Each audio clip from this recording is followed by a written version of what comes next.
punha o funil pela goela abaixo e bagaço lá para dentro. Eu sentia a perder as forças. Pobre do bicho. Boa tarde, André Guiomar, e obrigado por ter vindo aqui à RFI, ao Festival de Cinema de Cannes. Está aqui então no âmbito da Factory, da quinzena dos cineastas, uma mostra paralela do festival, que propõe nomeadamente binómios, portanto, cineastas de dois países que estão a trabalhar conjuntamente para uma obra que estreia cá. No seu caso, está aqui a defender as cores de Espinho. Espinho que foi concebido com um outro cineasta, não é, de Israel. Como é que foi trabalharem juntos? Bom, da minha perspectiva foi maravilhoso, porque... Não se conheciam? Não nos conhecíamos, tivemos um primeiro encontro online para nos podermos ambientar, mas já estava a dupla escolhida, portanto nessa altura já sabíamos que íamos trabalhar em conjunto e tivemos que passar por um processo quase de um encontro, de uma amizade entre ambas pessoas. Portanto, o que nós fizemos foi falarmos de interesses em comum, falarmos do tipo de cinema que gostamos, eu explicar-lhe o que eu compreendia daquilo, portanto, qual era a minha experiência na região norte de Portugal, onde nós éramos obrigados a filmar, e a partir daí criarmos uma sintonia para podermos um dia vir a fazer um filme em conjunto, que foi o que aconteceu. E, portanto, escreveram juntos, não é? Até se chegar a este produto final. Sim, passamos... E escreveram em inglês, presumo? Exatamente. Passamos pelo processo de escrever em conjunto numa língua em que ambos percebíamos, embora para nenhum de nós dois era a língua materna, mas escrevemos em inglês e só mesmo nas vésperas da rodagem e quando tivemos que pôr os atores a ensaiar connosco é que passamos tudo para português, com a minha responsabilidade, obviamente. Mas foi um processo muito interessante de descoberta de que Israel não é assim tão diferente do norte de Portugal, que tem a mesma influência religiosa nas pessoas e que vem neste lastro do pós-industrial, numa zona rural. Portanto, tanto eu como a Maia tínhamos crescido em ambientes familiares e rurais muito idênticos e isso fluiu de uma forma muito fácil para aquilo que acabou por ser o nosso argumento. E, portanto, tinha já em mente, portanto, que o trabalho estrearia aqui em Cannes. Foi uma pressão difícil de suportar em cima dos seus ombros?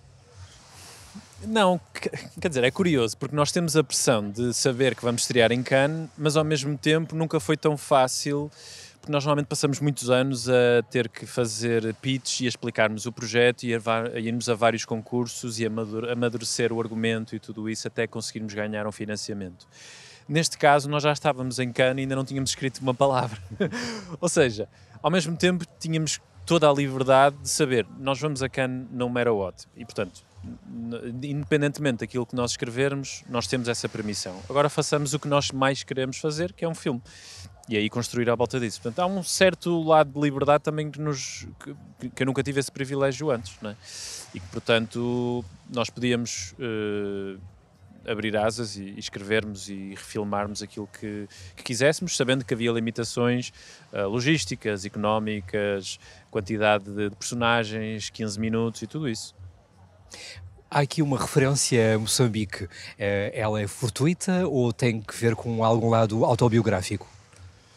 Bom, eu estive 4 anos em Moçambique a filmar, até há poucos anos atrás, até regressar a Portugal. Foi algo que eu tentei incutir no argumento e que tive que ir explicando à Maia, que ainda é um lado muito presente, principalmente nestas zonas da aldeia rural, onde eu cresci e ainda estou constantemente, com tios, com familiares, onde o racismo ainda é muito latente, onde o pós-retorno ainda não foi bem digerido, e houve muitas consequências em famílias e portanto, o nosso personagem principal, o pai, já não está em Portugal, portanto, depois do retorno acabou por voltar para Moçambique, deixando a família desfeita e queríamos também criar essa ligação diretamente com o padre, que viria de uma missão, não se sabe muito bem porquê, mas que tinha passado algum tempo também fora do país, nesse lado de missão. E então, espinho tem mesmo que ver com o espinho, não é? Que o adolescente acaba por ter na palma da mão e que é tenaz e que finalmente acaba por lhe ser tirado, não é? E é o pretexto para uma relação de uma atração quase irresistível entre um adolescente e o padre que acabou por o ajudar quando ele caiu de bicicleta, não é? Sim, sim, o espinho para nós era um símbolo de algo que poderia ser 1 ou 2 dias na nossa vida que nós sabemos que vai mudar a forma como nós vamos interpretar as coisas a partir daí. Todos nós temos esses pequenos traumas de dias que não nos esquecemos da nossa infância. O espinho representava fisicamente o momento em que ele, a partir do momento em que algo acontecia, o padre aparecia imediatamente e era o padre que tentava solucionar o problema do lado físico. E depois temos o lado simbólico da coisa. Portanto, o filme roda muito à volta do pecado e o espinho ligado à crucificação de Cristo, a cobra, o cabrito. Há uma série de pequenos sinais que nós fomos tentando incluir numa segunda layer de compreensão e que nos levasse a este lado de misticismo para construir esta personagem deste miúdo especial, no qual o padre vê uma luz fora do normal e no qual eles começam a construir uma amizade muito forte, tanto porque o miúdo não tem esta figura paternal e o padre muito facilmente o ocupa, como depois esta semi-atração entre ambos que nunca chega a... É tudo muito dúbio, não é? A ideia é que também nós tentássemos criar umas personagens o mais humanas possíveis, que não fossem longe demais, digamos, mas que não deixasse de ser dúbio no sentido de compreensão do que aquilo poderia vir a ser na responsabilidade de um adulto perante um jovem. O que é que nos pode dizer acerca do elenco que acabou por constituir e também da rodagem do filme? Bom, nós passamos por um processo bastante clássico de casting, sendo que eu, como realizador local, tive a primeira responsabilidade de partilhar com a Maia as agências ou o tipo de atores que eu imaginaria para este filme, no qual nós depois passávamos por pedir self-tapes aos atores.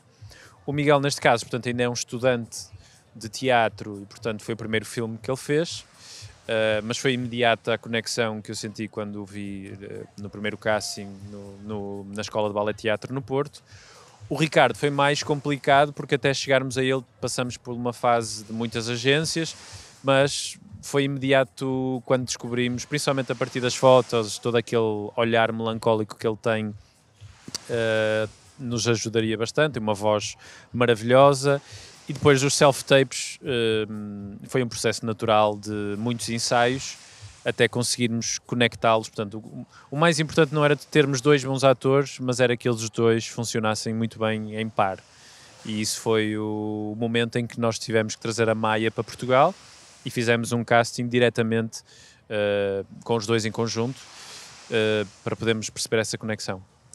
Depois disso, sobrevivemos muito desses ensaios que fizemos, porque depois uma rodagem é tão caótica em si que nós não podíamos depender apenas do que conseguíssemos no momento. Portanto, nós vinhamos com muito trabalho, muitos dias de trabalho com os atores, em sessões conjuntas e em sessões individuais, para descobrirmos qual era o tom certo para construirmos este padre, para construirmos este miúdo especial, até chegarmos à versão que nós gostássemos deles. E agora aqui estão, em Cannes, não é? Qual é a sensação de estar aqui neste turbilhão de cinema ao longo de 2 semanas com tantas e tão boas coisas em cartaz de todo o planeta? Bom, nós tivemos a estreia ontem e foi bastante marcante, porque a sala estava cheia e estávamos rodeados de câmaras e de uma atenção sobre os filmes e sobre a qualidade dos filmes que é brutal. Para nós é um privilégio enorme, é algo que é a montra do cinema mundial. E nós tivemos tempo de ir processando isto, mas nunca é suficiente. Quando se chega cá, leva-se um choque muito grande de realismo e de glamour e tudo isto que está envolvido aqui, e que para nós temos aqui o saber aproveitar e usufruir dessa atenção, e tem sido maravilhoso estar aqui com o filme. Então teremos com certeza notícias suas. Eu sei que está a preparar uma longa-metragem, então resta-me desejar-lhe um bom festival e bom cinema. Muito obrigado pelo Obrigado convite. por ter vindo.